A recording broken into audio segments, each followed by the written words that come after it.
Just quickly, looking forward to hearing updates about some of the return to school this week from Dr. Stefankowitz. Wish everyone an early, happy St. Patrick's Day tomorrow. But I'm going to turn it over well, actually, first we'll do our student representatives report, and then I'll turn it over to Dr. Stefankowitz. We'll try and keep things moving tonight. Taylor and Gio, are you on? I'm on. Gio can't make it. Okay, great. Hi, Taylor. Go ahead. Hi. So the Spartan wrestling team takes on Raritan at home tomorrow night for their first virtual match. The Spartan gymnastics team takes on RFH at home for their first meet as well. The Spartan swim team lost a tough one today to Colts Neck. The track and field team had two athletes, Rose Kotelli and Alex Sadikov, move on to the short conference tournament. The throwers have their first meet on Saturday. Thank you. Thanks, Taylor. And actually, we're going to hit reverse and we're going to do the pledge real quick. We're at a regular meeting, so if everyone can join us for the pledge. I pledge allegiance to the flag of the United States of America and to the republic for which it stands, one nation, under God, indivisible, with liberty and justice for all. Thank you. All right, so we'll turn things over to Dr. Stefankowitz. All right, well, thank you. So we're going to start this evening with our students' recognitions. And hopefully the kids brought their instruments. I may start with the TSA one first. So the other four kids for All Shore Jazz Band should go get their instruments because we're going to ask you to play in a couple of seconds, okay? So we're going to start off with our middle school technology student association. So the New Jersey Technology Student Association is a group, of course, that works toward the infusion of science, technology, engineering, and math in public schools. And we have a program at our middle school called Project Lead the Way, which is a technology-based program and does a lot with design thinking and engineering. And the teacher of that class is Tara Sane, and I think Tara is with us this evening. And she works every day to inspire her kids to, I'm not going to say think outside the box because that's so cliche, but I just said it. But and to just to think about things in a very different way and how we can enhance our world through science and technology and engineering. So in February, the TSA hosted a Valentine's Day design challenge, and the project was to design a bouquet from reused objects. And Tara, in her technology and makerspace class, offered the activity to both 6th and 8th grade students, and 17 students put in their designs. And we were so excited to see that one of our students came out as the winner of this design challenge. And the rules of the contest was each bouquet must be made by one individual, must contain 4 different objects. All objects, including glue, tape, etc., must be reused. List all objects used and explain the purpose of each. And the reused objects would otherwise end up in a landfill or recycling plant. And our winner was 6th grader Ella Koch. And I think Ella's whole family was there. I think I saw her on the screen.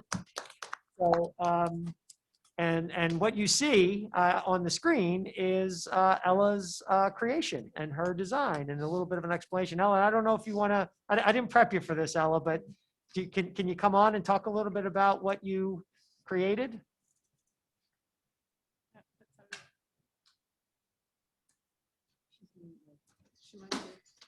I don't know that we have Ella with us.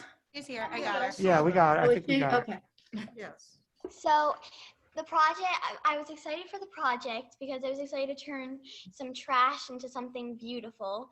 So like using the Valentine's Day theme and trying to make the most lifelike flowers I could, I tried to make the most pretty bouquet I could. Well, it is lovely. And I wish I had it to give to my wife on Valentine's Day, but next time talk to me before you do this. And obviously we see Mom there who inspires you every day. So hi, Mom, how nice to see you, and Dad, obviously. And that's great. So other than great bragging rights, were you able to did you win anything or? No. No. Just just the ability to walk around and say like, I did it. Yeah. I love it. That's great. And to be invited to a Board of Very Education happy. meeting. Good. Well, you're going to win a certificate of accomplishment. So that's something great. And I have it here for you. So I'm going to give it to you, right? You got to accept it now. Stick out your hands. There you go. It's coming your way. All right. So we will get that to you, Ella. And I also want to thank Tara Sane. I think hopefully Tara's with us. I think she might be with us for inspiring her students and getting them involved in this challenge. So it's great. It's it's really great work. And I think on the side there you see all of the winners across the state at the elementary level and then at the high school level as well. And it's so awesome, Ella, that your creation is on display for everyone to see, and then that's just terrific. Statewide, that's fantastic. Congratulations to you. Thank you. Congratulations. Right. Which I think also in the middle of Women's History Month, we can show that women are very powerful in the area of engineering and design. So it's a wonderful, wonderful thing for you and great accomplishment. Congratulations. Thank you.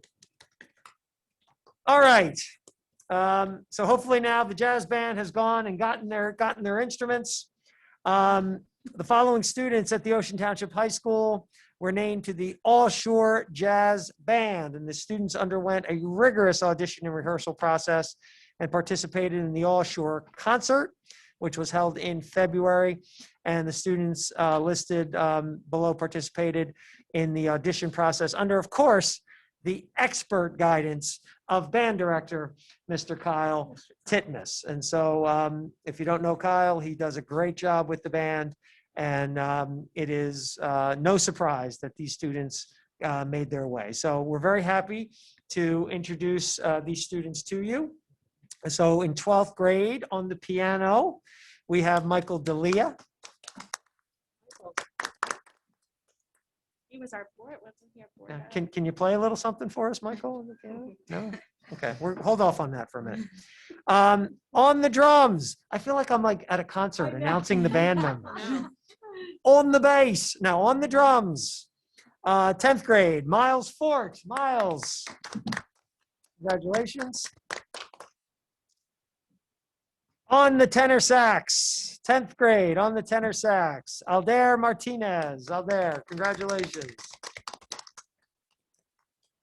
And last but not least, 11th grader on the trumpet, Mr. Ethan Morris. Ethan, congratulations. So I don't know if Mr. Titmus is with us this evening. I think we had a note that he might be with us. So if he's here, and unfortunately I can't see everyone. So, but if Mr. Titmus is here, I don't know if he wanted to say. Do you not see him? Okay. So I know if Mr. Titmus was here, what he would say is that he's very proud of all of you, and as are all of we. And it's so great. I can't wait to where we can get back into the auditorium again and hear that band play live and in person. So congratulations to the four of you. And we look forward to hearing you again playing as soon as we possibly can get you back there. Congratulations.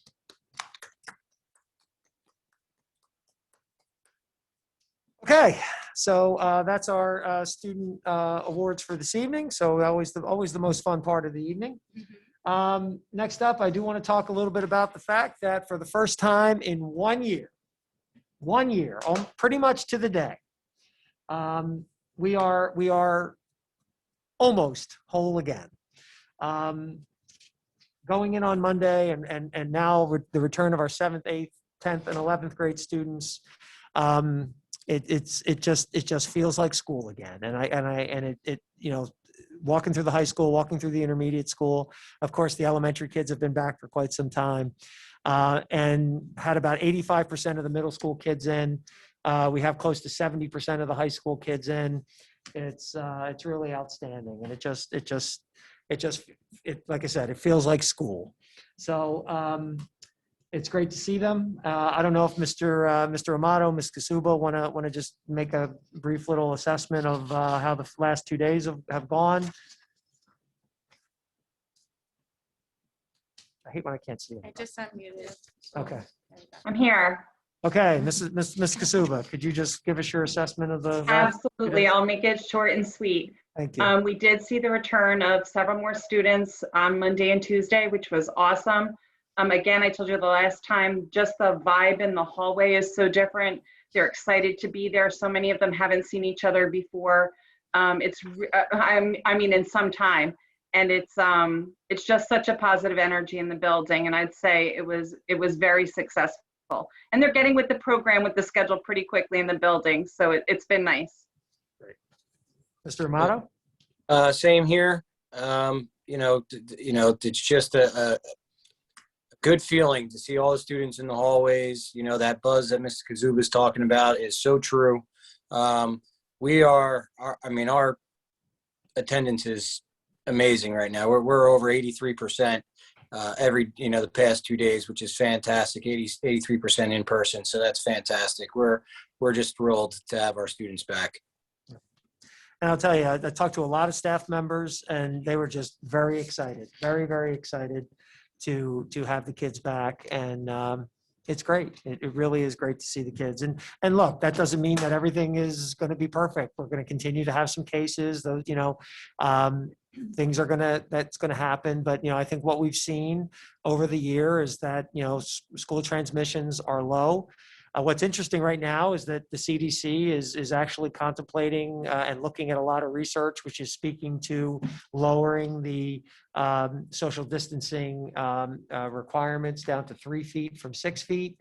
A lot of studies have been done to show that there's no more cases from kids at 3 feet or from just people in general at 3 feet compared to 6 feet when they've conducted, studies in schools. So we might be seeing, sure, come on over. So we might be seeing that new guidance coming out. We'll see what happens there. But obviously, this doesn't mean that what is critical in all of this is that the protocols that we've put in place at the beginning of the year stay.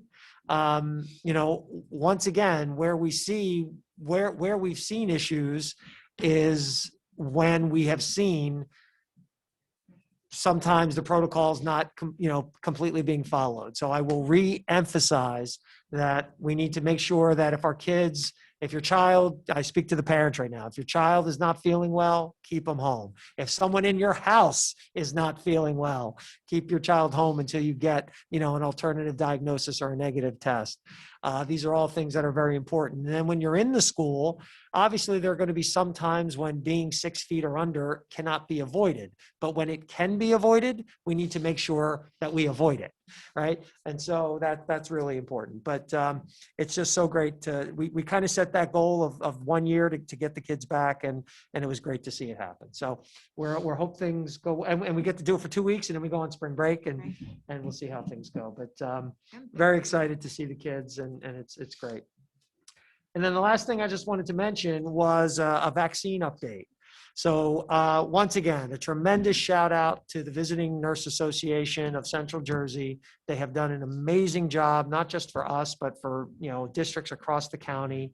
And as of right now, just about every single solitary person who signed up through to get a vaccine through the VNA, through our efforts with the VNA, have either been vaccinated or has an appointment to be vaccinated by this Thursday. That's 235 individuals. So those are people who either have their first shot or in some cases their second shot. And that's just of the people who did it through the VNA and our partnership. There are many other people who we know of who've been vaccinated outside of that. So, I think we're well on our way as far as our staff being, a good high percentage of our staff being fully vaccinated. I don't know that I'll never know an exact number because obviously, people, that it's their business as to whether they choose to let us know or not. But we get a sense that right now, I would say a conservative estimate is that at least 40% of our staff, we have 700 staff members. I would say at least 40% of our staff has at least one shot at this point. And I think that's a conservative estimate. But, I think by May 1st, I think a very large percentage of our staff is going to be fully vaccinated. And that's outstanding. And I know we've talked about this, but just for everyone, you had an initial list, but you're kind of always putting out the call to say, do you need our Yeah. assistance? It's been an ongoing. I mean, the VNA did about 65 people the first week. They did about 130 people last week alone. And at that time, that was all of our people who had signed up. And then in the last several days, we've had about another 40 sign up, and they're going to be seeing them mostly tomorrow and Thursday. So they've done a great job. I can't say enough about the work that the VNA has done. And I think, I was talking to a staff member today, and they said, it takes some of the edge off, even just one shot. And even though they're awaiting their second, because, in a couple of weeks, that one shot is going to provide people with very good protection even before they get the second shot. So I think it helps to, like I said, I'll quote the staff member I spoke with, says it just kind of takes the edge off a little bit. It gives them a little bit more of a sense of ease. Once again, we don't, that doesn't mean we did now throw away all of our practices and protocols. It means that at the very least, if something were to happen, that protection is there for individuals. So we're Maybe excited about that. I think we've talked about sending a letter from the board or the district Yeah, to the VNA VNA. leadership. Yeah, Send them absolutely. some ocean swag. Absolutely. Well, I think they're getting swag from every district in the I'm county. I mean, sure. they have really And you probably done. have people that work there that live in every district that they can say, oh, you're the ocean. Yeah, person. yeah, Here's yeah. right." I mean, it Yeah, really we should is. express our thanks. And they've just, Game changer. it runs very well. So, I can't say enough about them, and they've just done a great job. They've done a great job, and once again, the choice to be vaccinated is a personal one. But I'm really excited that a lot of staff members have taken advantage of it. So, it's been very, it's been very fulfilling.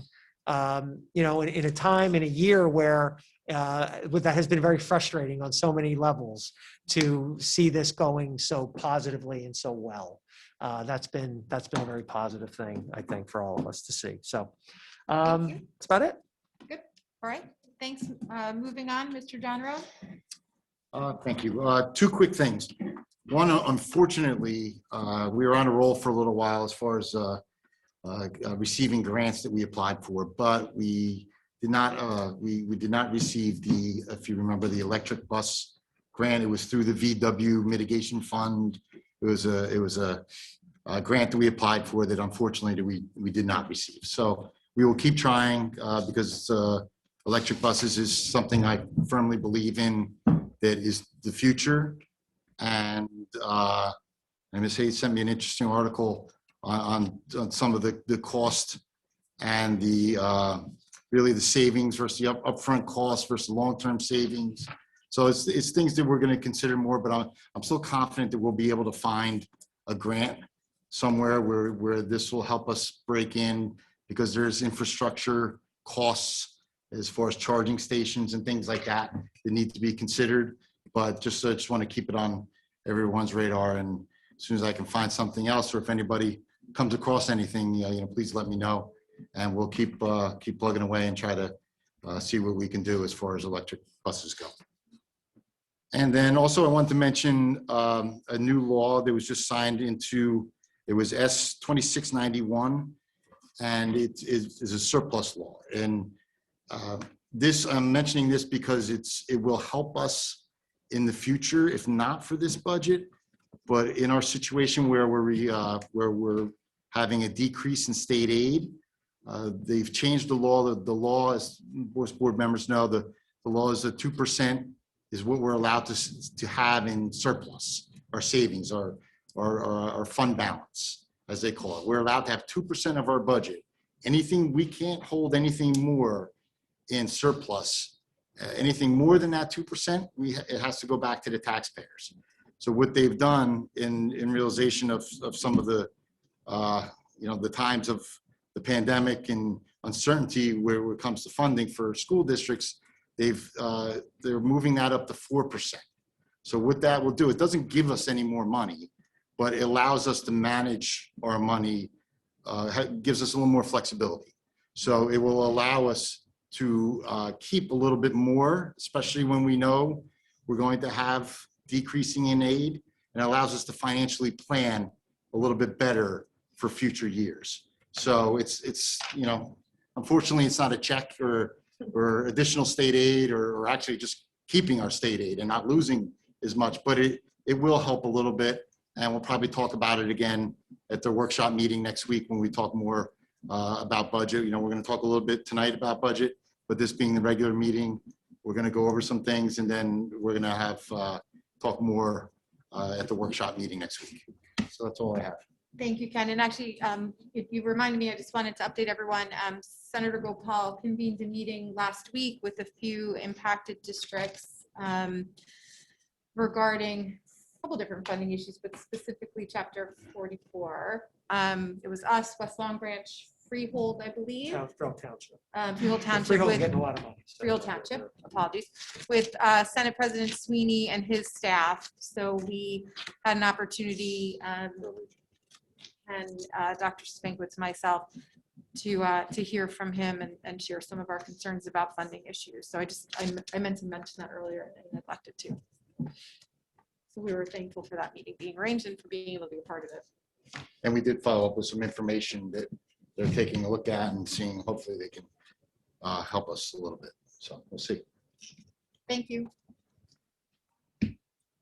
We'll move on to public comment. The following are a series of motions to be read by the committee chairpersons. All motions have been discussed at a recent public work session. Some motions have been approved at a public work session, and the minutes for the approved items are posted on the district website. At this point in the meeting, we will now conduct the first of 2 public comment sessions. The first session will be open for public comments on agenda items only. The second session will be at the end of the meeting and can be on any topic. Would anyone from the public like to comment on any agenda item at this time? And as a reminder, please contact the help desk, Ms. Conway, and she can assist you if you'd like to ask a question or make a comment. Ms. Conway? At this time, there are no public comments regarding agenda items. All right, we'll just wait one moment. I should have, just in case anyone's getting in the queue, but if not, we will move along. All right, if you don't see anyone, I will go to Mr. Weinstein for approval of minutes. Thanks, Madam President. Move to approve the meeting minutes in accordance with the Board of Education bylaws number 0168, recording of board meetings for the board meeting on March 2nd, 2021. Can I have a second? Second. Thanks. Any questions on the meeting minutes? Anybody see anything that might have been missing or not accurate? Okay, if not, then if not, then Ken? Okay, all in favor? Aye. Anyone opposed? Any abstentions? Motion carries. Thank you, Mr. Weinstein. Thank you. Ms. Tortorella, approval of bills. Okay, move for the approval of the following paid items as listed below, totaling $8,155,568.52. Can I get a second? Second. Okay, any discussion? Okay, Mrs. Beal, Yes. Wait, I'm sorry. is there a question? I got We're- knocked off, so. We're on 6.2. 6.2. 6.2. Okay, sorry. Okay, ready? Sorry. Okay, Mrs. Beal, Yes. Ms. Gilman, Yes. Ms. Hayes, Yes. Ms. McGovern, Yes. Ms. Paralamas, Yes. Ms. Delarico, Yes. Ms. Tortorella, Yes. Mr. Weinstein, Yes. and Ms. Fuller. Yes. Okay, the motion carries. Thank you. Staying with Ms. Tortorella for financial management and resource services. Thank you, Madam President. I have 11 items this evening. First, 7.1. The following resolution, I'm sorry, acceptance and certification of monthly financial reports. The following resolution certifies that budget balances at the end of February 2021 were adequate to pay all remaining obligations of the 2020-2021 school year, and that account groupings required by the state have adequate balances. The board is also certifying that the independent reports of the treasurer and the business office are in agreement. Should I read? No. As per the resolution listed below, 7.2. Thank you, Nicole. Amy. You only have to read the recommended action. You don't have to read anything below that. Excellent, thank you. I didn't mean to- 7.2 transfers. The following motion is to transfer monies from one account in the budget to another and provide the adequate balances referred to in the first motion as per the below. 7.3 use of facilities. Move to approve the use of facilities as per the attached memo dated March 16, 2021. 7.4 security drills from February 2021. Move to approve the following security drills for the month of February 2021 as listed below.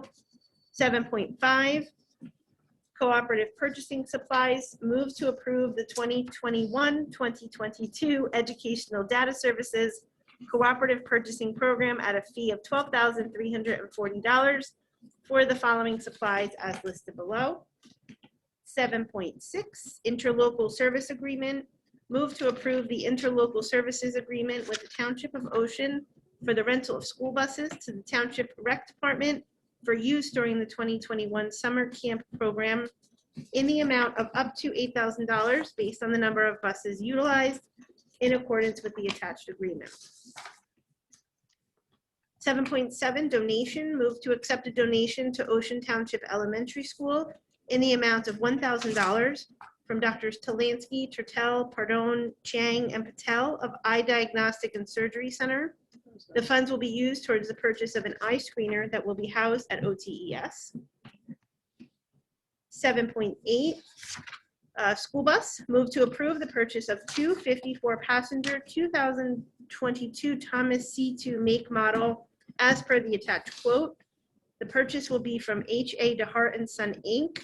in Thoroughfare, New Jersey, and will be awarded as per HCESC bus bid trans number 19-17 for the total amount of $223,048. 7.9, discussion use of facilities indoor. Board of Ed Administration will discuss the indoor use of facilities by outside groups for the month of April and or beyond. 7.10, discussion on budget committee.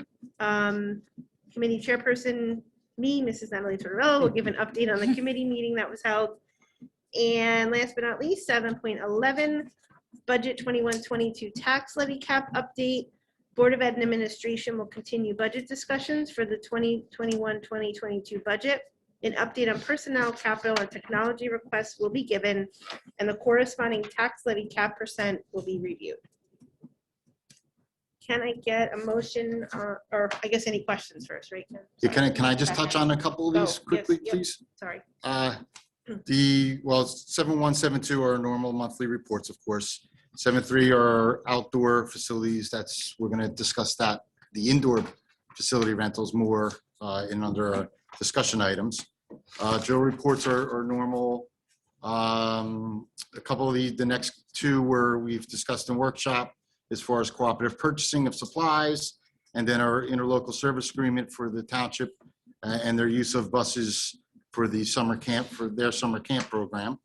And then 7.7, I wanted to thank Ms. Hayes for, this was, if you remember at our capital budget, the eye screener for Dow Avenue.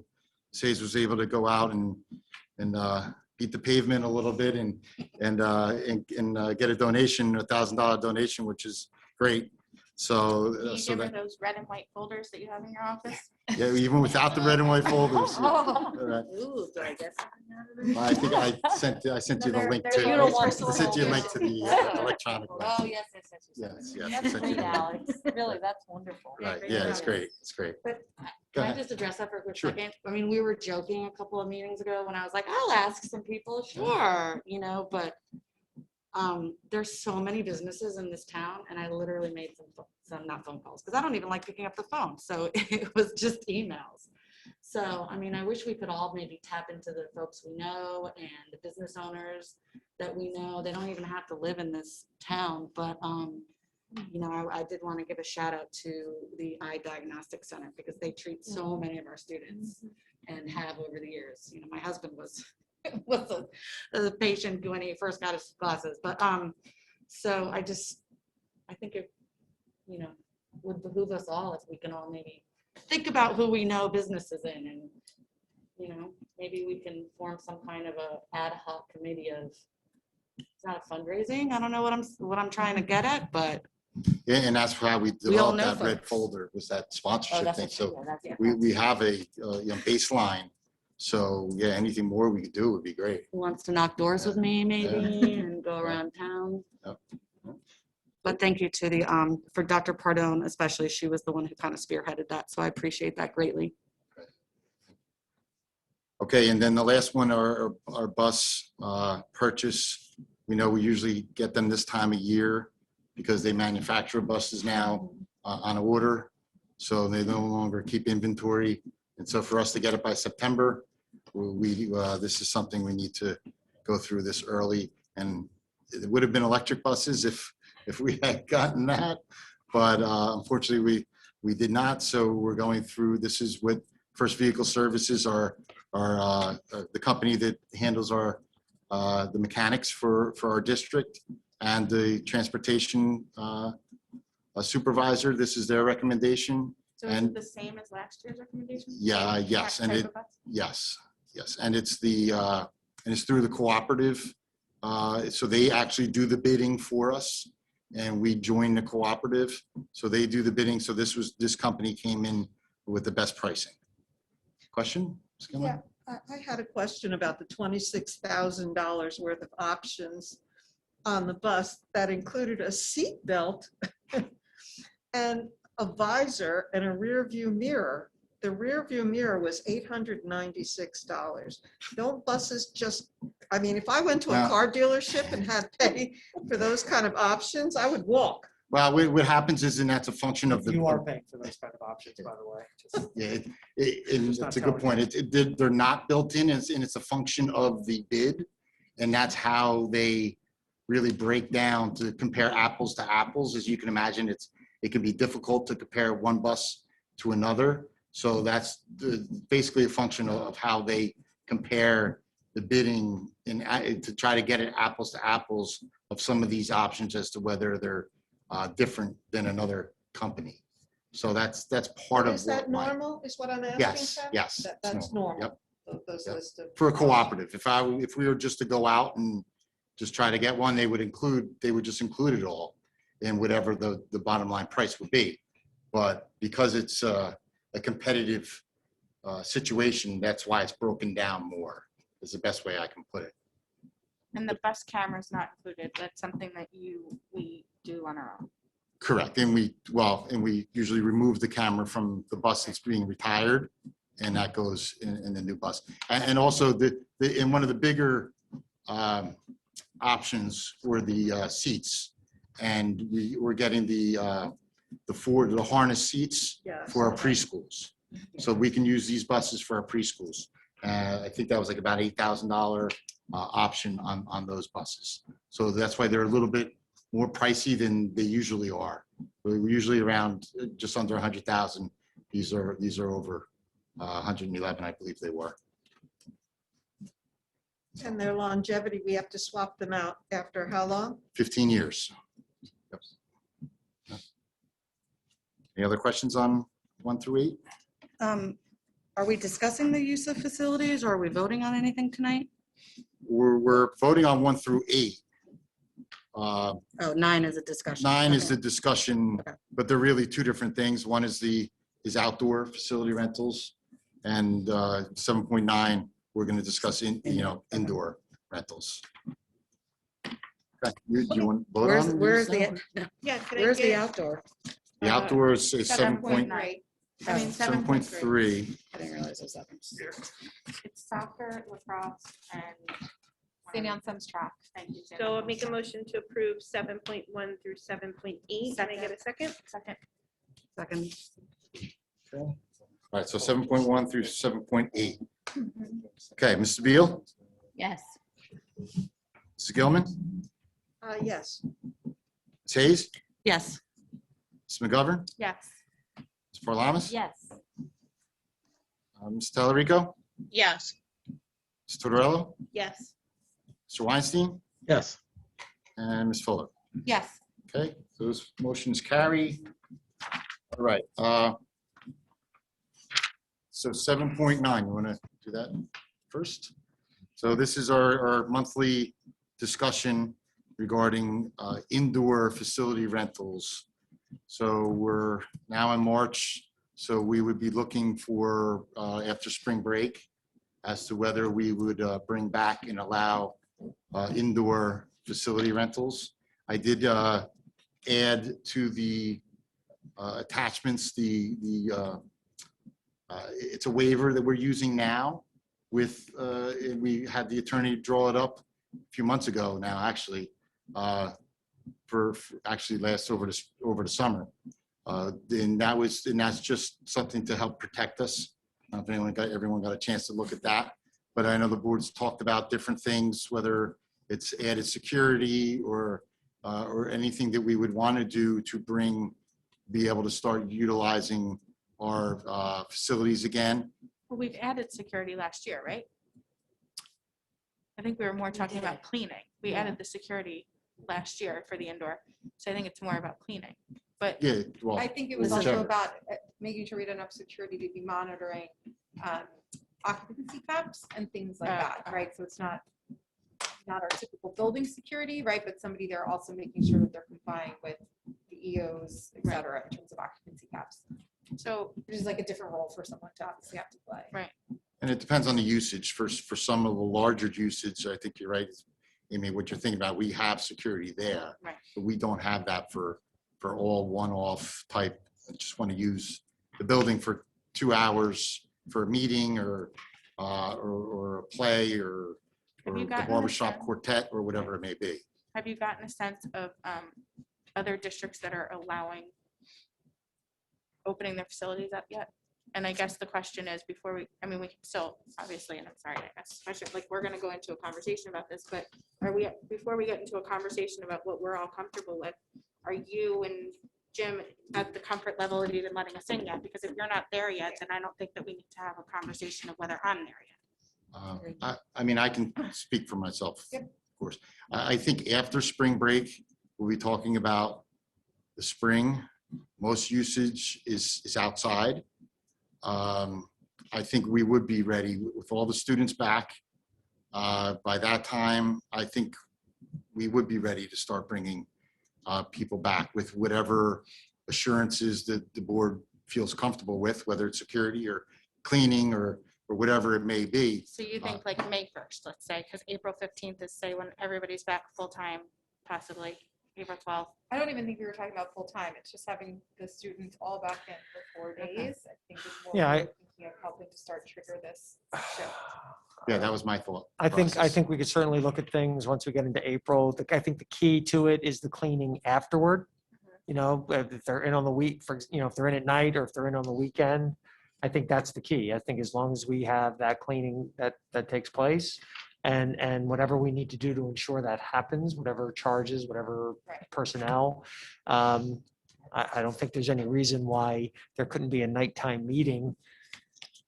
So a typical, I don't think that impacts our students the next day is what I'm Right. saying. So our typical Sunday, let's say, because I know Saturday, and forgive me, I know a lot because I do use this a lot sometimes on the weekends. Saturday, we generally have somebody here, but Sunday we don't. Sunday is usually, or is it both days that we usually don't have somebody here? It would be both normally.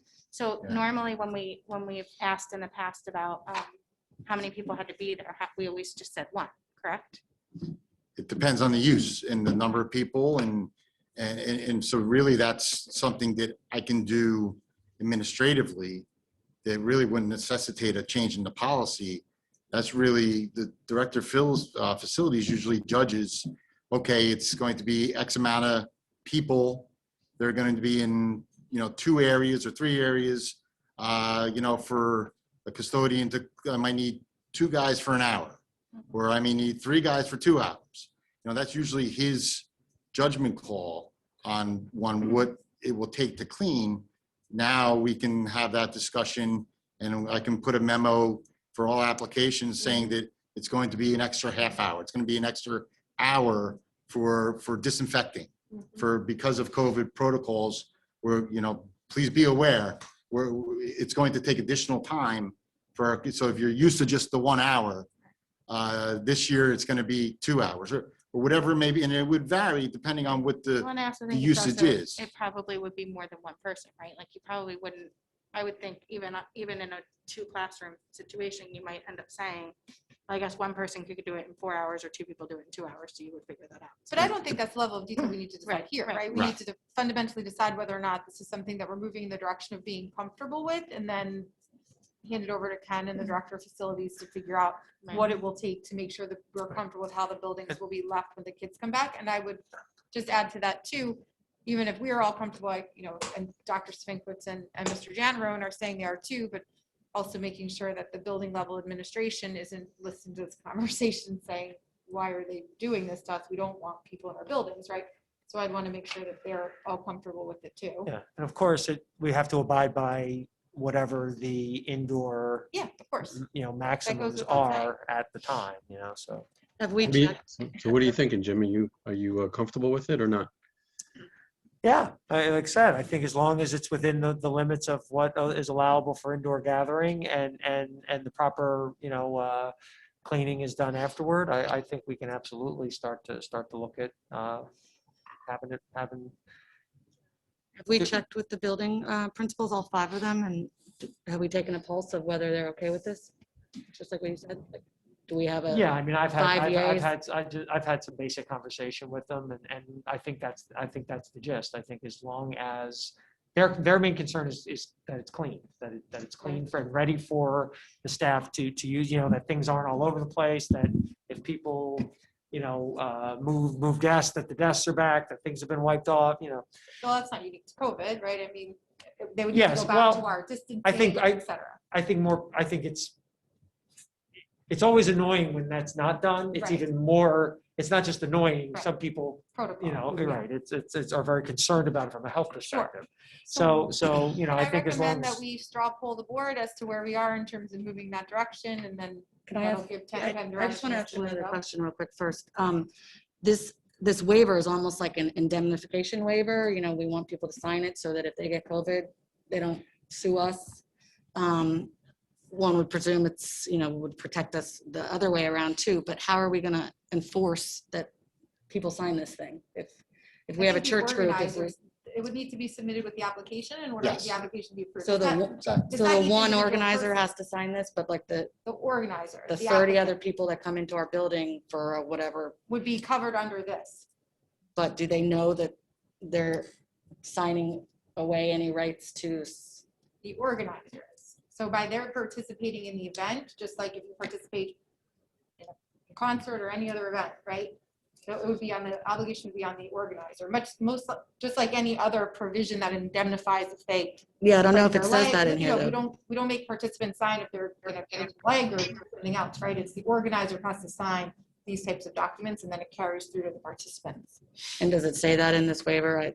I haven't read it with a fine tooth comb, that you will be responsible for telling your party that I this is think the in our case? other use facility documents, it talks about making sure that all applicable, you're responsible for making sure your participants are following the rules and regulations, et cetera. This came from the attorney, so I. Right. Hey, Ken, do you have to, just for proper tracing, when, when, do you have to take like their names or contact information? So if something does happen, you're able to, do you know what the process is for that? Or I'm sure you'll look into it, but is there some kind of process that we have to go through for that? I would think that would be. This organizer. would be, anything would be on them. That's the group would just be renting the facility.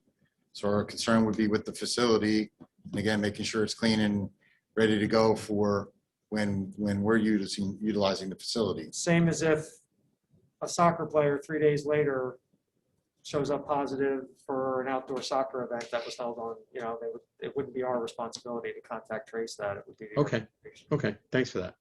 How would we enforce, or would the onus be on us to enforce the maximum number of gathering? Because I know that there's some religious groups that. Yeah, well, we rent would and typically it's- have security, like we've had security at some of those events. So that obviously if security's there, they could enforce that. Okay. And that's also what the waiver does say that too. Right. that they have to abide I by. skipped the waiver. Yeah. And just so that, I mean, a straw poll is a great idea, but this would not authorize any group to start coming in. As you know, by whatever it is, 7.2, we would, on an individual basis, anyone who now applies for after spring break or whatever the board decides upon, would have to individually come back Right. And to the apply. board for approval. Right, we would see the same sort of thing we see in like we do every week or every other week. Yeah, this is just We conceptual. would now start the process because now we've been essentially rejecting the requests. Yeah, so if there's a specific concern about a specific group and a specific procedure, then we could, I'm sure we'll go over that again. Want to do that then? And then we'll go to budget, Ken? Yeah, sure. Okay, straw poll. So a yes would be, is there a specific date that we want And you to, just yield, you guess that we yield to the date you guys. Yeah. after spring break? After spring break? Okay, Sure. okay. All right, so this would be to begin bringing forward applications to the board after spring break for indoor facility use. Well, I would say we would allow usage after spring break, so you might need to bring applications to us before then. Correct, right. Just clarify, because I heard what you said differently, so. And Yeah, I the probably new didn't say it correctly. And the new application would have the caveats for security, cleaning, whatever we decide upon? Extra? Yes, yes. Okay. Well, the cleaning I can institute now. Security would probably be on a case-by-case basis as to whether, with that group, whether we, depending on the usage and the amount of people and so on. Okay. All right, so this is after the usage to begin after spring break, but to start coming to the board before spring break. Mrs. Beal, Yes. Ms. Gilman, Yes. Ms. Hayes? No, I'm not comfortable with strangers coming into our building for several months, so I'm a no.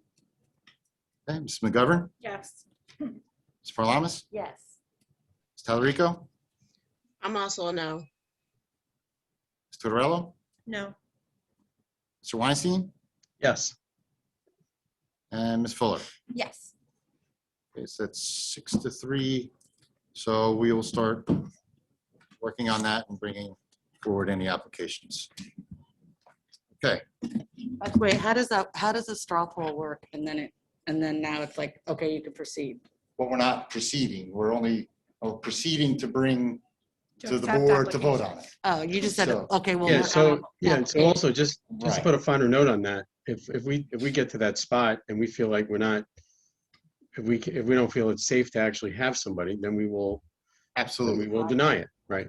Right, the straw poll binds nothing. All that means is you're just giving the administration direction to start looking at it and start bringing it to the board When where we have not in the past. Right.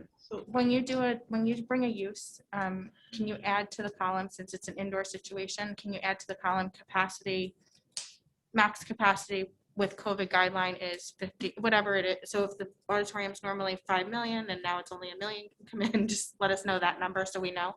I will try to put in as much detail. If you got, I mean, As I just can on like it. It's a 50 good out idea. of 250 or whatever, you know. Okay.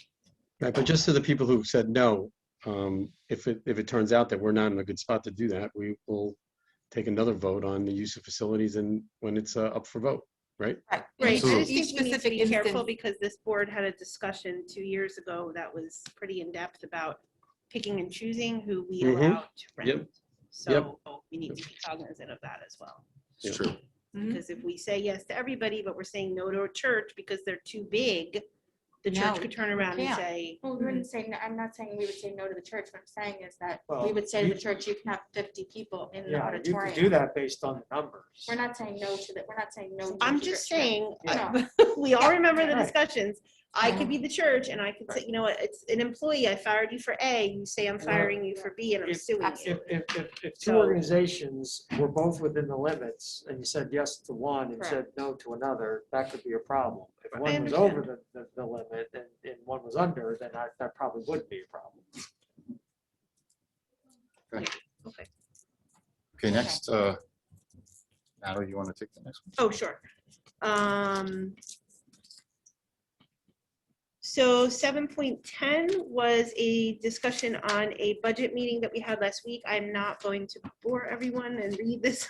No offense, Ken. Oh, it was great. It's all here. People can read We it. The can read. highlights, the meeting was on 3/9 and it was myself, Ms. Hayes, Mr. Weinstein, Ms. Beal, Mr. Janarone, and Mr. Stefankiewicz, and Dr. Stefankiewicz, sorry. And we talked about us being newer board members. Had an opportunity to ask some questions about how the process works.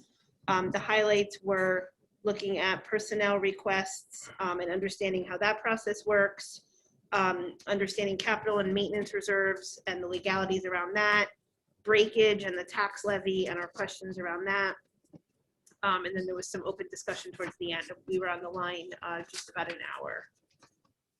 And that's all for that item.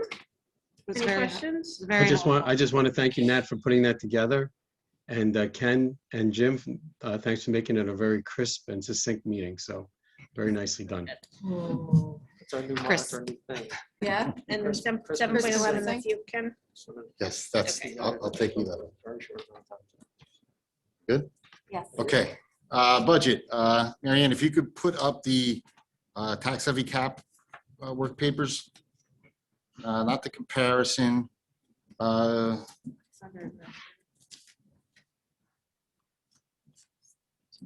Notifications.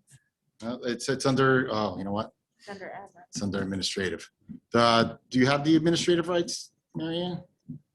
Did we do that? No, I don't. Okay, let me, Oh, Janice can share it. or I can do it, or Okay. can you Which do one it? you, which one you want? Tax cap The levy. the tax cap levy, please.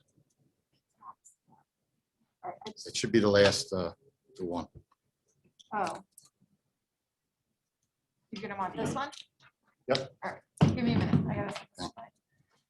Okay, so just while we're pulling that up, as we discussed a little bit earlier in the meeting.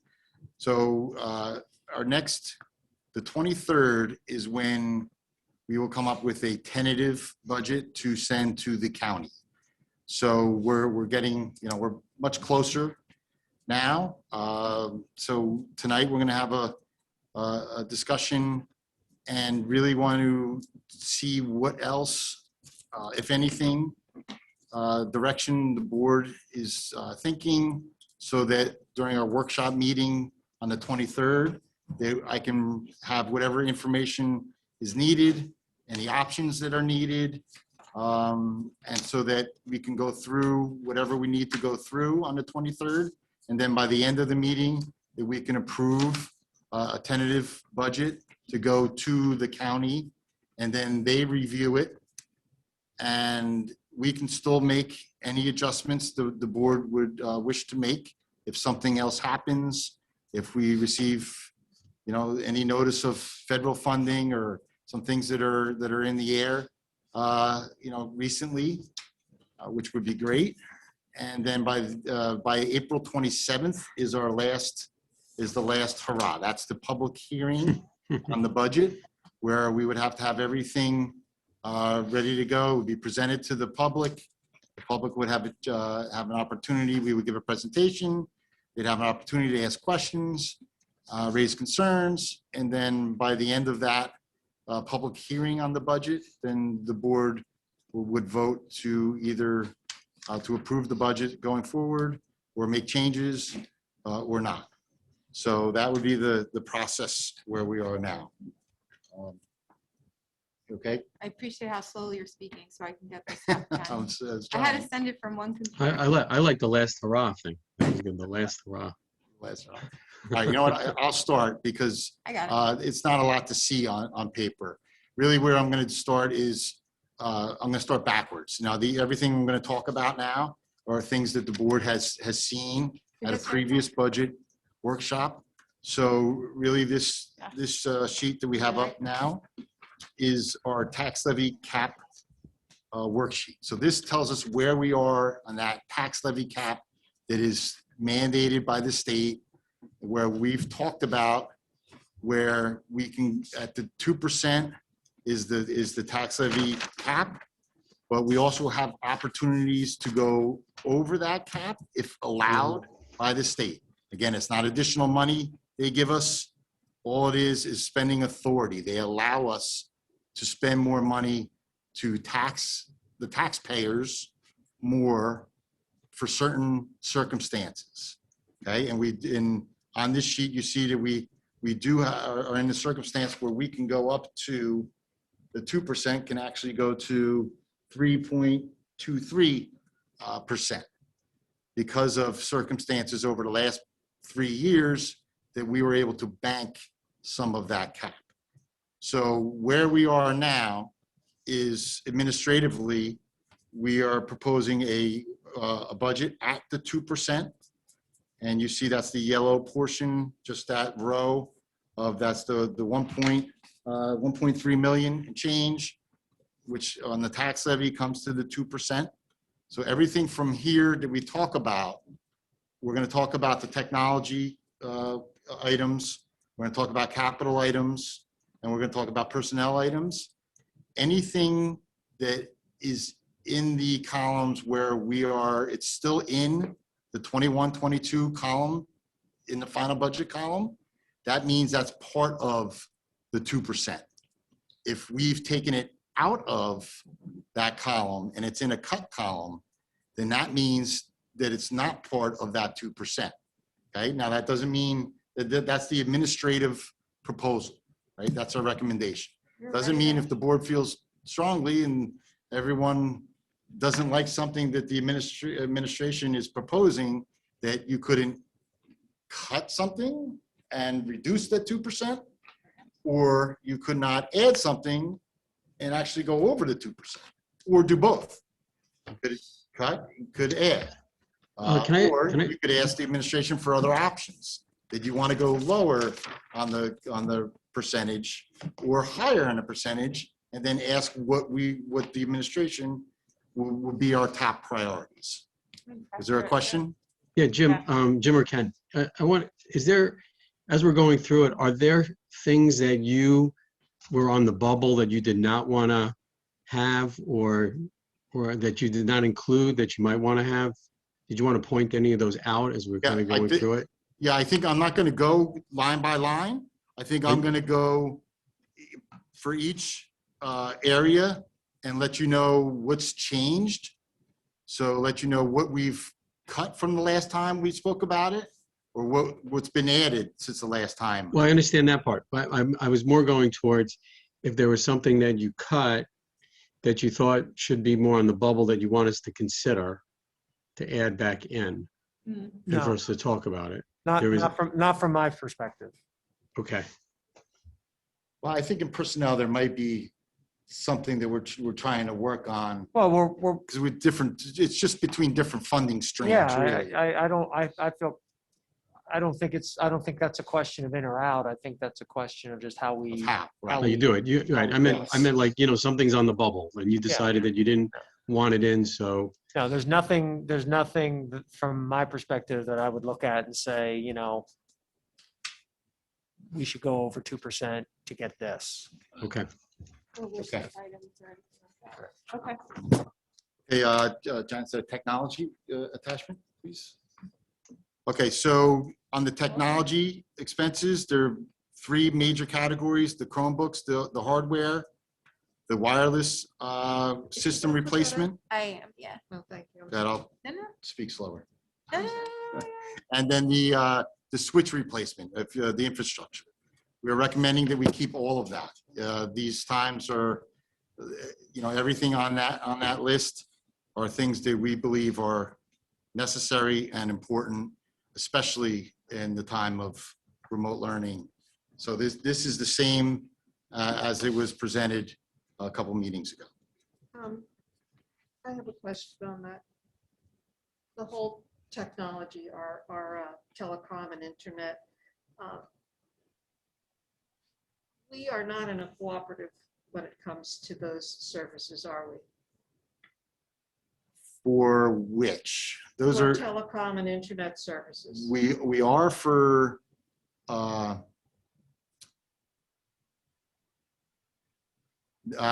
we are not. No, we do our own bidding, but we're not in a cooperative. There's some cooperatives out there. Yes, that sir. We feel we Saw get an better. ad in the New Jersey School Board Right. magazine for one, and I wondered if EDA supplied the telecom or internet. And my hesitations, we go through the E-rate process. It's a bidding process, and we do it ourselves.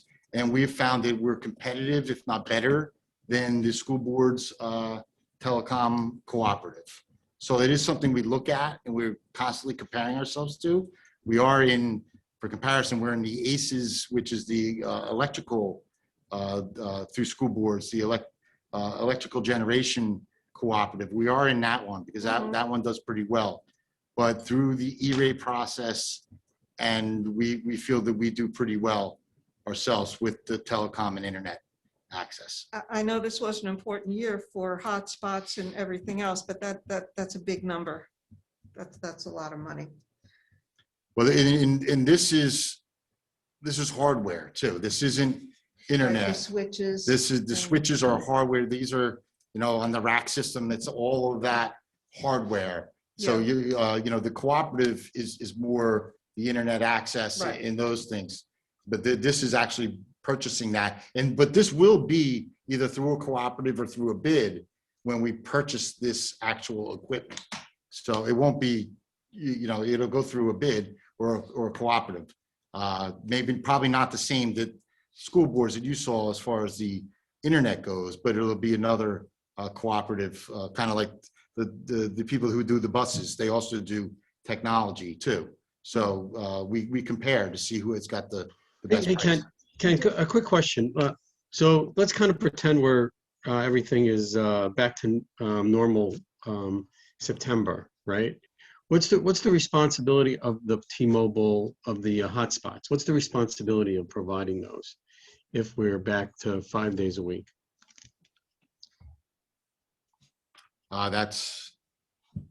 We're under no obligation. I guess that would depend on whether we still have to have all remote students or what the governor does, or. Well, I also think, what we've discovered in this process is something that, we've been able to, in essence, by giving out the hotspots, eliminate any digital divide that exists within our district. And as a result, we would not want to go back to a time where that divide could come back. And so I think, being able to still, whether we have remote students or not, the use of internet and the access to internet for our students is critical. So being able to still provide hotspot services to a portion of our community who are in need, I think is going to be an ongoing, continuing practice for the district. Oh, well said. The part that so are you thinking that this is like going to start becoming a yearly number for us? Well, that's basically the way we've operated, where this has been, and we've talked about scheduling and rotations. So this would not be, we would not spend this amount of money on these items. No, I meant the He means hotspots. I mean the hotspots. Oh, the hotspots, the $12,000? Yeah, I think the other things are pretty much like I non-variable. How many I don't know. students I would hope not. How many students would that provide internet access It's for basically $200 a month. Yeah. per child? Yes. Can't be. Uh, It's less than that at your house. Like, it's, No, maybe that's 10. that's not the big I don't know if my call's on, but. Yeah, can you get back? to Yeah, us I can get on to the that one? exact number of. Just so that we know, 12,000 kids. provides a hotspot to And do we 50, also, 100, 2. and I do mean, we we had- also we- It may, yeah. do we also survey the students that are using them? Because sometimes people end up not using them and then we're overpaying for something that we don't need. Yeah, But I this mean, was, you know- we started this hotspot conversation way before COVID. Like Mhm. we talked Yeah, about. we did that, yeah. We And did we- a couple, we did a couple years ago. And do we, I mean, I know we have in the past, but have we continued also letting people know about the programs that are available through Comcast or Cablevision, et cetera, to assist with this too? Because I think this was always kind of Yeah. a fill the gap of things to make sure everyone had it. What, but I we think were what we kind of found latching early on. on was that a lot of the, well, one, a lot of the free programs that were offered a year ago We did that. We were gave not, that. were not necessarily continued in all. Yeah. And a lot of those services are very limited. Yeah, I'm in- not in the opposed to this. I just want to have a sense Yeah, of yeah. what this gets us. Well, we in terms of know, number we of know kids. that it was, we knew that there were under 100, families back a year ago that required it. It's about 80 something, if I'm remembering correctly. So then your number So- adds up. If it's, Yeah, it's 200 a month. I have to remember exactly how many, what the quantity is on that. But I can bring that, we can talk about that next week. Well, that's one of the lower numbers, but for Yeah. example, those switch replacements, how often would we have to do that? I mean, we're talking about $227,000. I think the last time we did that was like 8 years ago. 8 years, yes. 8 About 8 years, years, you yes. said? Which for technology is pretty good. Yeah.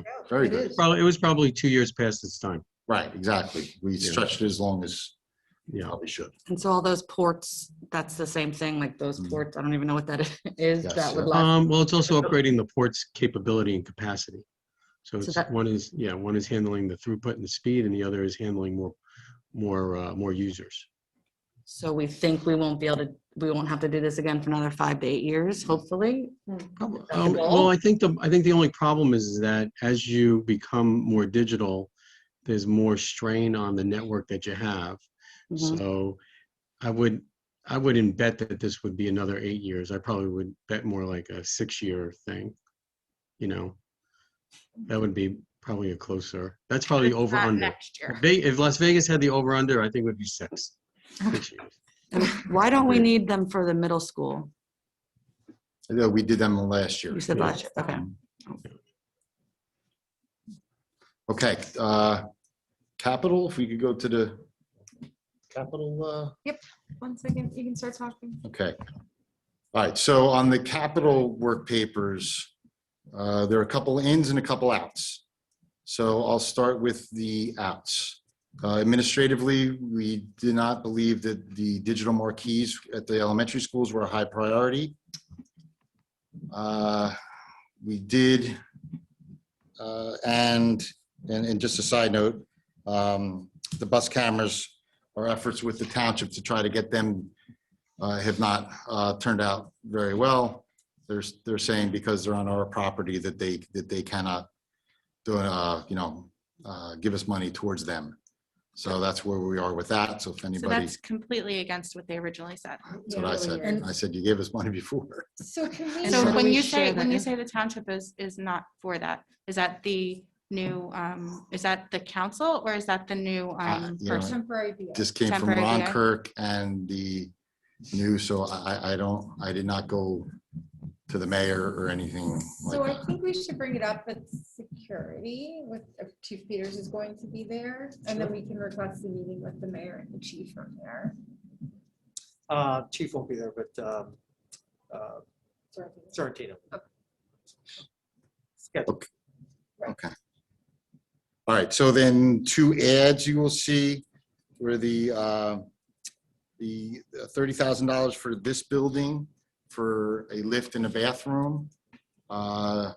That's, we're going to be looking at that, but to have some dollars to try to do the minimum ADA for at least from this room to a bathroom would be something I believe we should do. So the dashes are what you guys are taking out or recommending based on their wish list, which is in the first yellow column. Is that correct? If you look at the top. In layman's terms? Cuts or vinyl. Yeah. Yeah, so anything in the 21, 22 column, final column. Mm-hmm. So that's part of, that's still in the 2%. So if you were to, Okay. for example, we wanted to take the board wanted to take something out, that would reduce that 2% to below 2%. If they want to add something to this that's been taken out, or just something that's not on here, then that would go above the 2%. The stadium lights, did you get a review back from that? I have a meeting this week, so we're meeting with them. We're going to get a formal report. I think that's going to take a little time to really, that's a big number and a big, a big thing. So I think, I don't think that that's an item that we can tackle by the summer anyway. So I think that's something that we can do maybe, after into next budget. Yeah. I mean, any small things like bulbs or directional, something like that, we can just handle out of our regular maintenance budget. But we're talking about new poles or anything like that, then that's the 375. Right. That would have to go to another budget. And I Any don't know if question? it's worth having well, I can talk to you about that outside. Go ahead. I mean, Can some of these items under the capital budget, they don't take into account any federal money that we might be receiving to improve air quality, HVAC? correct, right? As of now, As of now, this doesn't include anything. does not include anything. Those monies, we actually just got something, I think, yesterday for the ESSER 2 funds that we talked about at the last workshop meeting. Was the 1.4 million, and then there was some money for learning loss and for mental health. That applications due May 14th, I believe it was. Yeah, mid-May. So that does not. This is just our local budget. So that'll be a next discussion about those monies. What we would do with that. Thank you. And the PEA monies, so we assume that, anything like the playgrounds for the preschool expansions. So we assume that we are allowed to do all of that under PEA? Under the new. Well, we have the budget. We've just submitted the budget for them for that. So yes, it is part of the budget for the PEA. So that's where, it's able to come out of, so it's not that we're not doing it, and that's why the note says PEA monies. So that's going through the preschool grant funds, through the preschool aid that we're receiving from the state. So I was able to move that out of the local budget and pay for that through the preschool funds. And then the other thing is the wayside.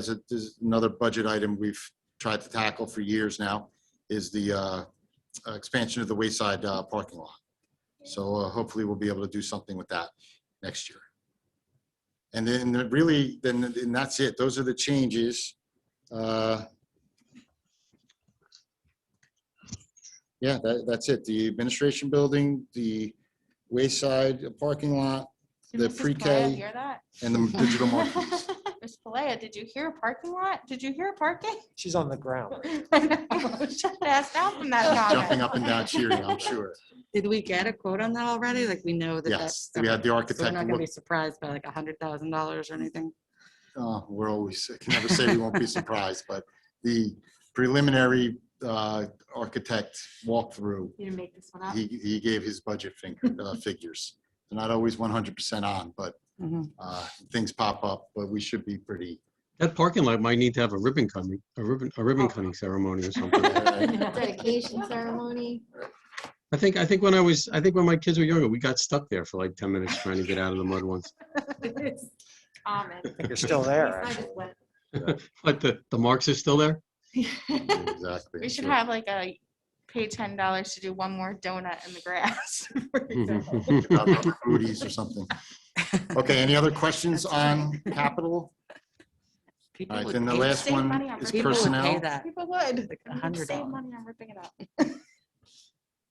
Coming, sorry, there's a lot of pressure on me today.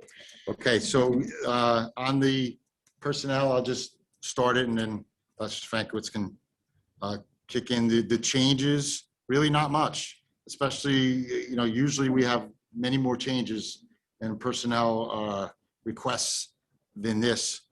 But the only reduction or the lower priority that we felt was the the pre-K coverage, the aid that was asked for by Wayside. And everything else was the same. The benefits and that salary and everything else was the same, I believe. Yes. So the initiative for the interventionists are still there. And then this is where we alluded to, and Ms. Gilman really talked about some of those other streams of money that we have that we may not be done in this area yet because of some of those other streams of money. So I don't know if there's anything you want to add. Yeah, I mean, we have, one of the things that we talked about last week, and we talked about this at our committee meeting is, that our desire to, at an equity coach position, which we wrote into our learning loss grant, that's something that we're committed to. I think we're waiting, and Ken and I talked about it before it officially goes into the budget. We're supposed to get word on that grant, hopefully any time now, since it's supposed to start April 1st. So I think we want to wait and see if we get that grant. If we don't get that grant, then we're prepared. We're looking at some other areas that we probably will be able to make some adjustments and repurpose a position in order to get that position into the budget. So So you have a plan B? Without going over to 2%. So you have a plan B? yeah. And Yeah, and we talked about that. We're looking at, it wouldn't be an ad. It would be, we're looking at positions where through attrition, we could potentially, save a position in another area, either at the middle school or at the elementary level, and then, be able to swap out the equity coach position. So we don't envision that will be an add to the budget, that we would be able to just repurpose a position that we could cut a position in one area and then add that position back, basically. I get that half of the, if we don't get the grant, I get what you're saying about the equity coach, but what about the other half of the grant with the professional development? Professional development will be able to use some of the new funding from the new federal funding that we get. Which we don't know yet. No, we're going to get that money. Promise. Well, Okay. the federal government says it's coming. Once again, but we're getting, we're supposed to be getting $1.5+ million. So we're confident we can use that. Oh, Okay. yeah. So We know we can use it for that amount. for the but- same 25 to 50 people though, like the same amount of Yeah, hours it that we're should- looking at? should- And once again, 55,000. and then sometimes, I mean, obviously, and, Ken, if you want to speak to this, but obviously if we get that money and then we have to, use local budget for that PD and then use the federal funds to, Right. Finagle. the shell whatever you game, wanna say. whatever, Ken does move it not like around, that but. word in my- Finagle, It's more Finagle's not, efficiently using our resources. Yes. Finagle's not I made budget that, I friendly. made that word, I said that word once in the very beginning of my board. Yeah, I Ken mean, does not Well, like but no, Finagle's. but it's true, because most of that for money hasn't come with supplement or supplant restrictions, so it has given you Right. that flexibility, because a lot of the times it does say you can't. Right. And supplant. that's right. They're very, Right. I mean, they do list usages, but. Yeah, it's if pretty I, flexible. Hello, Okay. Kelly. Hi. You Ms. Walden? want to chime in? I am here, yes. You're right, it does not come with the supplement supplant piece of this, but there are certain percentages of how you can use the money. But I think Jim is right. We can find ways to provide the PD through other professional development funds that I budget for every year. And some of this money that we'll be getting through the not the Addressing Learning Loss grant, but the federal funds that are to address learning loss. Great, thanks, Kelly. No problem. My favorite chart, your favorite chart that everybody else hates. That talks about sections. The and elementary grades. class size chart? Yes. Yeah. So I assume, because we didn't go over that, we're Yeah. not cutting any sections at any school. Like, we don't need to cut any sections at Well- any schools. I'm gonna stop sharing, right? That's one area we're looking at Okay. if we need to grab a position somewhere. So we will see that chart if and when we need it. Yeah, I mean, maybe. I mean, where I could tell you where we probably have the biggest room is Dow Avenue. That's where we have Small. very low elementary class sizes in a couple of areas. That even if we took a section out, we would still be looking at class sizes under 20 and more like 17 and 18, which is very good. But that's one area. We're also looking at some other areas as well. Okay, it's good. I did also, you'll see in your attachments, there was some question about comparative data for other school districts. So that was last year. So you'll see a little chart on that was last year's where we were last year. Of course, I don't know other school districts for this year as of yet. And then also there was and I think I sent that around in an email. I think the last time we met, the board had asked about our tax levy history going back. So there were some of the slides from our past budget presentation, which showed where we were percentage-wise in our last years for tax levy cap. I'm sorry, and I want to just add, because I know we have staff members on, and and they probably already started texting one another based on what I just said. Yeah. So let me just clarify, we're not in any way looking to cut a person. Or even move a person from a building. No, Okay. what that might result in is we have some retirements in other elementary schools. So there's a possibility that we will, instead of having to hire someone new, that we could be transferring someone from one elementary school to another to fill that position. But we're very So far from let me that. just clearly say, we are not looking to cut any people from the elementary level. However, because of retirements and what have you, it might mean some movement between buildings. So just let me just be clear on that before, Thank you. But, Can and I we'll have- take, oh, I'm sorry. no, I'm sorry, we'll take, I mean, obviously, that wouldn't be taken lightly because Dow has worked for many years to get these classes so small so that we can try to beef up some other things and other issues at that school. So I also don't want to scare parents that have been so excited by, right. oh, But- we but- only have 14 people at Dow per class. That's awesome. We didn't have that 10 years ago. Right. So there was a reason for that. Yeah, and we've made a lot of headway there, but I mean, our ability to maintain 13 and 14 in a class, in an elementary class, I mean, I'm going to tell you that even if we go to 17, 18, that is outstanding for most school districts. So I think we're in an okay place. And it's not scary to think we're going to go back. It means that we can still do it at 17 and keep our. Yeah, I mean, progress we forward. have grade levels where under 60 right now, total kids, where we have 4 sections. So, I mean, we definitely have room and space there.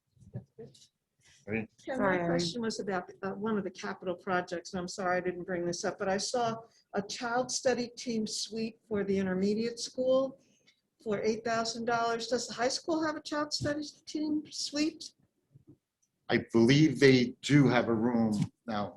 Yeah, please don't Yes. take a suite as like a luxury box with Right. with like No, a I- fireplace but and a yeah, Maybe we should call it jacuzzi. something else. Yeah, And the high school has a space. They have like a cubicle space down the A hallway there that, over I'm trying to remember. I don't by the remember. but not far from like down from the nurses. D office. Hall. Yes, D hall, D hall. excuse me, not A right, hall. but I D don't hall. remember there being much in the way of walls. Yeah, it was rebuilt a few years, now it's probably 7 or 8 years ago, but it was redesigned then to put everybody in one location. Right closer to the front office where they have most of their parent meetings and things like that. I think Mr. Amato has a similar plan. Suite, He says. As long as it's space is probably a good word as opposed to suite. Space, right. And then that's our staff doing, We it. That's get just a these ideas. materials cost. Thank you. Okay, so any other questions, comments, things for next week for the workshop meeting where we can spend more time going through anything the board would like? You can certainly send me an email if there's something you think of tomorrow or tonight, as I often do when I wake up. But so if there's anything anyone wants to look more at or more about, or please let me know, and then we can tackle it next week, and we can look at hopefully pass the resolution with the tentative budget and send it to the county for their review. That's all. Thank you, Ken. Thank you, Ms. Tortorello. Moving to Ms. Gilman, please, for instruction, education, and student activities. Sure. Ms. Fuller, there are 7 items for instruction, education, and student activities for this evening. 8.1, March is Youth Art Month, and move to approve Youth Art Month, March, for the 2020-21 endorsement, and the copy was attached, and all of the wonderful things that art contributes are included in that attachment. 8.2, move to approve out-of-district private tuition for the 2020-2021 school year in accordance with the attached memorandums dated March 9th and 11th, 2021. 8.3, school psychologist, Georgian Court project requirement, staff interviews and survey. Move to approve the request of Angela Rajiv, school psychologist, Ocean Township Elementary School, and student at Georgian Court University to conduct a needs assessment survey and interviews as part of the school psychology Psych D program requirements. Mrs. Raghib will administer the survey and conduct her interviews during the period of March 17, 2021 through May 11, 2021, with the classroom teachers and instructional assistants in each of the multiply disabled classroom settings at Ocean Township Elementary. The project will not interfere with Ms. Raghib's contractual obligations with the district. Details of the project and a copy of the survey are attached. 8.4, 2021-2022 school year, new courses offered, Township of Ocean Intermediate School. Move to approve the new courses to be offered at the intermediate school during the 2021-2022 school year in accordance with the attached memorandum dated March 3rd, 2021. And the courses sound incredible, from science stories, sports fever, and our Spartan leadership program. They sound excellent. 8.5, curriculum writing requests. Move to approve curriculum writing requests to be completed before June 30th, 2021, in accordance with the attached memorandum dated March 11th, 2021. Out of school suspension report for the month of February, 8.6. Move to approve the district's out of school suspension report for the month of February 2021. And 8.7, HIB, move to affirm the following harassment, intimidation, and bullying incident summary reports for the 2020-2021 school year. The reports were previously provided to the board by the superintendent of schools. The board has reviewed the reports and affirms the superintendent's decisions for a HIB report number 6, presented March 2nd, 2021, and a HIB report number 7, presented March 16th, 2021. Any discussion, or should we make a motion for a second? Second. Second, and any discussion, questions? Do we I have, just wanted to say I really like the new Yeah. the new courses. Yeah, I thought that was they Yeah, sound they're fun excellent. and involved and you know, pertinent, which I thought was really really nice combination. Yeah, we're excited to offer, you know, truly elective opportunities at the intermediate school. Years ago, we used to have courses that we used to call electives, but kids didn't really have a choice of whether they took them or not. So kind of gave a new definition to elective. But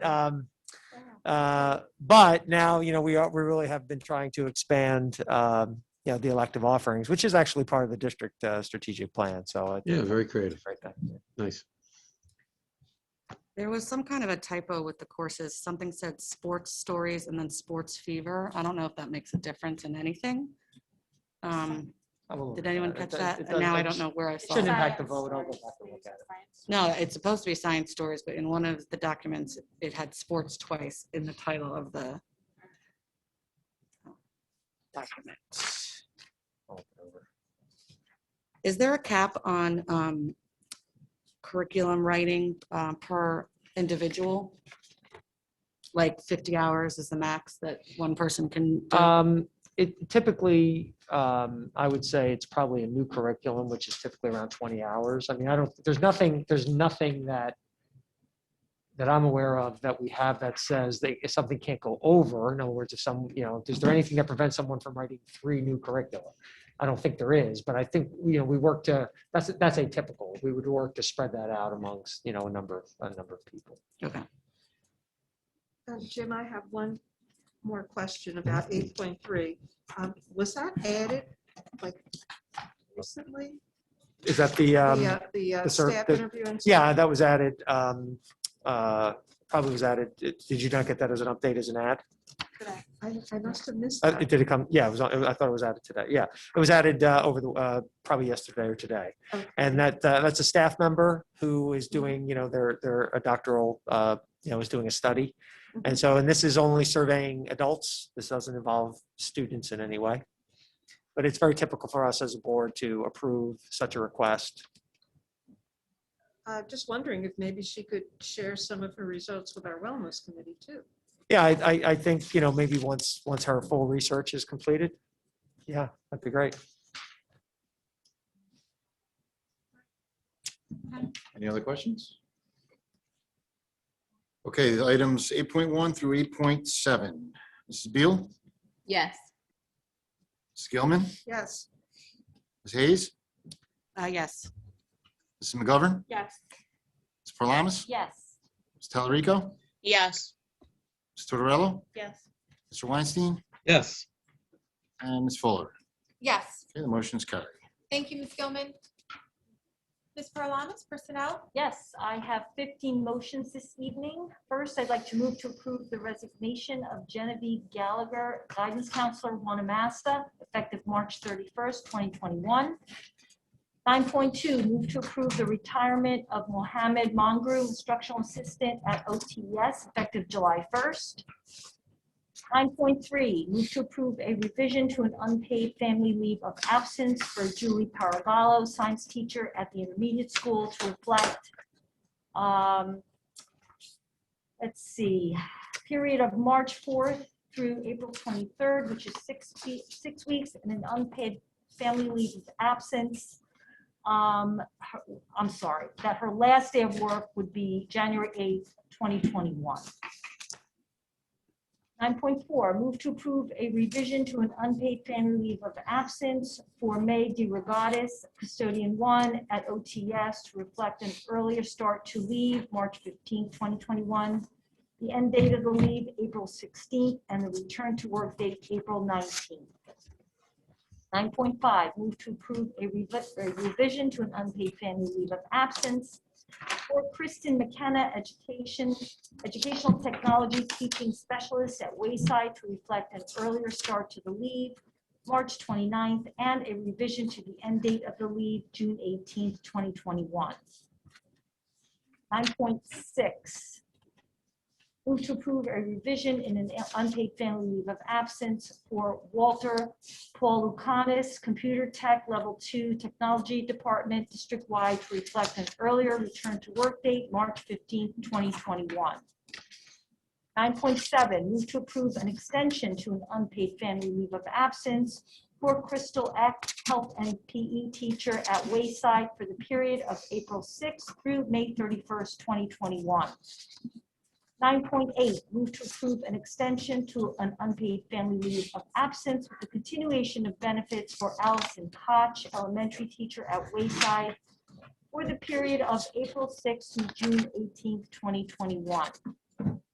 9.9, move to approve an unpaid family leave of absence for Samantha Wild Whalen, guidance counselor at OTS, beginning at the conclusion of her available leave, which is approximately June 1st through October 29th, 2021. 9.10, move to approve an unpaid family leave of absence for Patrick Aria, English teacher at the high school, for the period of April 26th through June 18th, 2021. 9.11, move to approve an unpaid family leave of absence for Tina McGuire, art teacher at the intermediate school, for the period of March 17th through March 26th. 9.12, move to approve Amy Hover, math teacher, as supervisor for the SAT Test Center at the high school for the 20 and 21 school year. 9.13, move to approve the revised contracts be issued to the following high school teachers retroactive to September 1st, 2020, as listed below. 9.14, move to approve credit reimbursement for courses completed during summer 2020 through fall 2020, as listed below. And 9.15, move to approve substitute teachers as listed below. Mr. Janarone. Okay, we Do just I have need a a second? I'm second. sorry. I'll second. Okay, this is 9.1 through 9.15. Mrs. Beal, Yes. Mrs. Gilman, Yes. Ms. Hayes, Yes. Ms. McGovern. Yes, but I would like to say in reference to 9.2 that I think that Mr. Mongrove should come and sing for us at the retirement party. He does an excellent Elvis I was gonna say, is Elvis, impersonation, as Elvis? and I think he should come sing for us at the June meeting when we honor all of our retirees. Yes. Okay, Mrs. Paralamas, Yes. Ms. Talarico, Yes. Ms. Tortorello, Yes. Mr. Weinstein, Yes. and Ms. Fuller. Yes. Okay, the motion is carried. Thank you, Ms. Paralamas. Moving on, back to Mr. Weinstein for a policy committee update, please. Sure. Well, the other day, I don't remember what day it was. It was Thursday or Friday, I think. It was Thursday. We had so I attached some notes to the meeting. We had a meeting with myself, Irene, Grace Ann, Ken and Jim, and Sandy from Strauss Esme. And I think that the thing we were going through is Strauss Esme did a audit of all the policies that we had in place. And it's a long list of policies. And, one of the things that she went through is she went through really a recommendation of the policies that needed to be reviewed by us. Not necessarily revised and updated, but needed to be reviewed. And that's a long list as well. So one of the things we did is we had a long conversation that day. And what we decided was that Jim and Ken were going to pick roughly 24 or so of the ones that are most important to look at now, that are recommended by Sandy and Strauss Esme to review, and come back with those for us to look at as a committee, and then take those ones that are reviewed, and then once we had our input into them, give those to the rest of the board to be looked at and discussed. Part of that process is that we also want to make sure that the board and also our committee has enough time to review these in between meetings. So we want to make sure we avoid sending something out on posting some board stuff on Friday and Saturday, and then having to have something to be reviewed and discussed on Tuesday. So talking with Ken, we discussed that we would have at least a week's in between time to review and then time to look at. And I also promised that we won't take 24 of them and give them to you. We'll figure out how to break them up so we can, make sure that they're all digestible. Once we have that list in place, we're then going to go to the next phase and look at the next group and kind of take that process on how we attack each group at a time. Saying that as we're going through this, there will be other policies that need to be reviewed. And when those policies come in, because we've been alerted to the fact that they have to be looked at, we're going to review those as a whole, as a board as a whole, with the idea that Ken again gives us a week or so to be able to look at all of them beforehand. So I think the policy committee really is more focused on looking at the ones that are being recommended that we review and get those up to snuff, and also start cataloging them with dates that they've either been revised or dates that they have at least been reviewed and looked at, even though they don't have revisions. So Sometimes I guess they have been reviewed and looked at, but there was no date on when they've been reviewed. So it looks like some may be really outdated, but in actuality, they may have been reviewed and looked at and don't really need that much adjustment or any adjustment at all.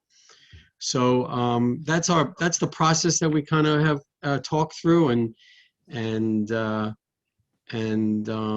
think we're gonna see how that flows with us over the next 4 or 5 weeks and see what kind of happens from that next phase.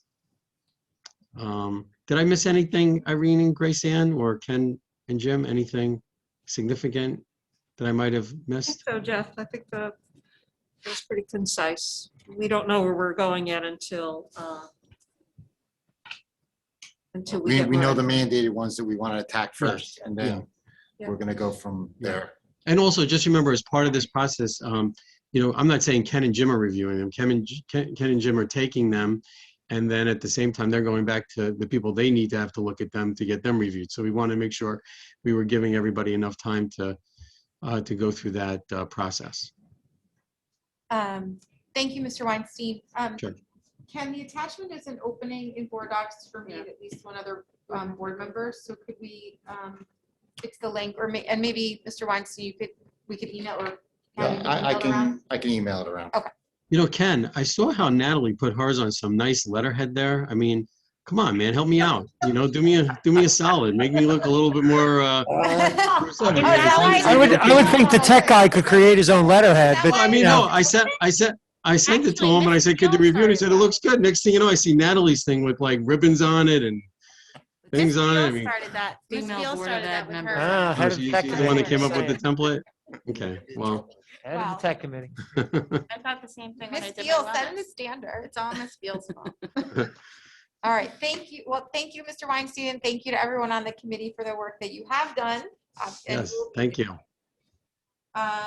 Thank you. All right, so moving on to old business from the board. I know, Ms. Hayes, you said you had a question that you hadn't gotten to, so we can start with you and then go to the board, rest of the board. Sure. Just going back to the superintendent's report, can you elaborate a little bit on the plan for the 5 days for the week after spring break? I've heard some comments from parents. They're a little bit nervous, so many people traveling, but yet we're planning Well, for 5 days. So can you? We're targeting the week of the 12th. We plan to, that's the start of the last, well, for pre-K8, it's the start of the last marking period. At the high school, it's the start of the last quarter.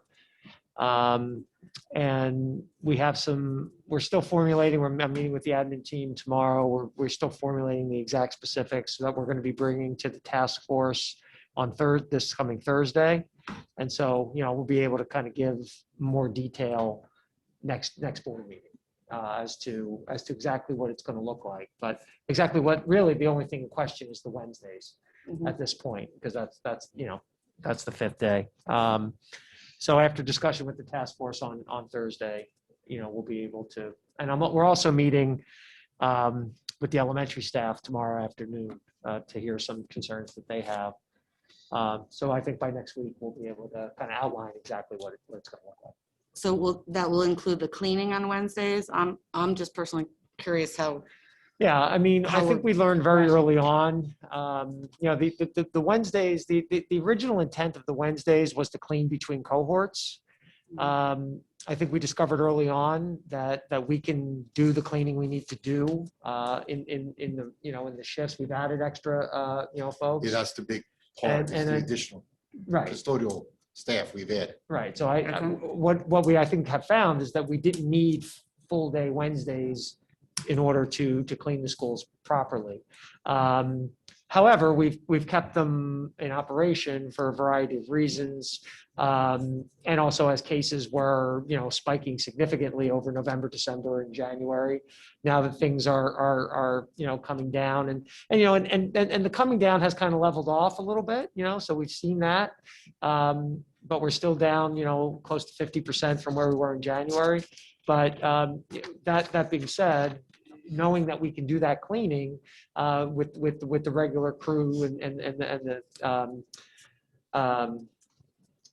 the time that the shifts that they're in, there's really no COVID related reason to not be in on Wednesdays any longer. And so, that's what the, it's getting us back to that fifth day is certainly appropriate at this point. But we're looking at the week of the 12th as the potential to start that. And we feel pretty confident that we can do that. Any other board members with old business?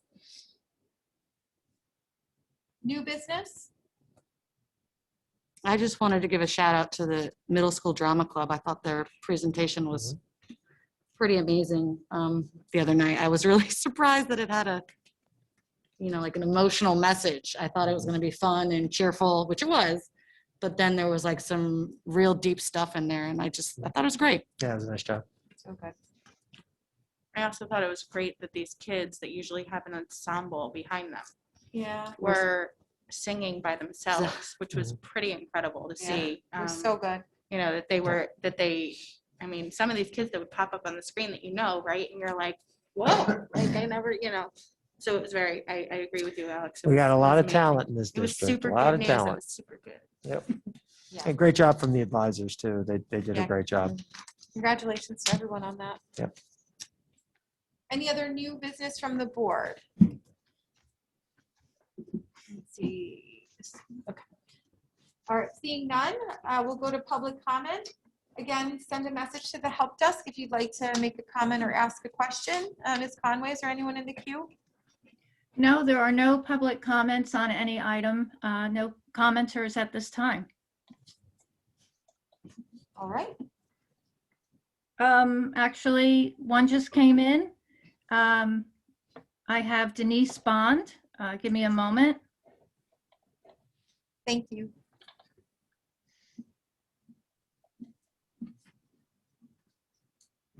Okay, Ms. Bond, go ahead. Hello.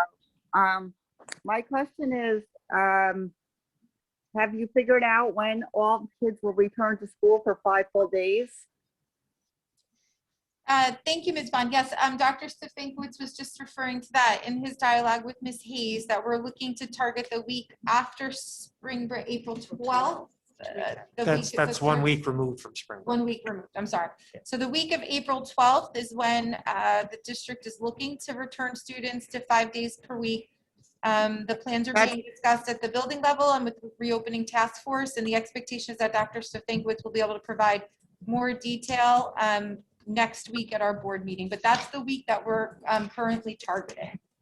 So that would be the middle school and the high school eating lunch at school, correct? Not necessarily at that time, no. Right, so I But specified that would was be my 5 question. days, not necessarily full days. Yeah, 5 I mean, days. as far as school as we knew it a year ago, pre-March 13th, we are hopeful. We're hopeful that we might see that before the end of the school year, but that, I don't know that we can make that, make that promise. Well, 110 districts have already done it, so, and Homedale is one of them, which is very nearby to us. Homedale, to my knowledge, is not eating, they're doing something very similar to what we're doing at the secondary level. That's, from what I heard, it's 5 full days. Eating lunch at school. I know a little bit ago that was not the case. They were doing exactly what we're doing, but maybe they've since gone to that. It's possible. Yeah, well, that's, the kids need to eat in school. My kids are starving. Well, I think kids need to eat, and we have plenty of food every day to give to them. So, we'll get that. Well, believe me, nobody wants to be back to 5 full days more than we do, and we're going to get there as soon as we possibly can. Well, I need a definite answer because my kids need to be in school 5 full days a week. We are certainly I need a working towards date. that. Yeah, we are certainly working towards that, Ms. Bond, but we also try to give very realistic expectations and don't want to give anyone, false hope or false expectations about when we're going to be able to be there. I think next week we'll have a better update for you as in terms of the definitiveness of that April 12th return to 5 days. And then, of course, the step after that would be the potential of extending the days. But I think that last piece is a real question mark. And I think rather than give you false expectations that if or when that might happen during the school year, let's take it step by step, which is really the approach we've been taking it all year and has been met with, with success. So we'll stick with So that. basically, plan. I need to look for another option. Thank you. Thank you, Ms. Bond. Ms. Conway, is there anyone else in the queue? No, there's not. There's no other commenters at this time. All right, thank you. Motion to adjourn the meeting? Motion. Thank you. Second. Thank you, everyone. See you next week. Okay, take care. Bye. Bye. Bye.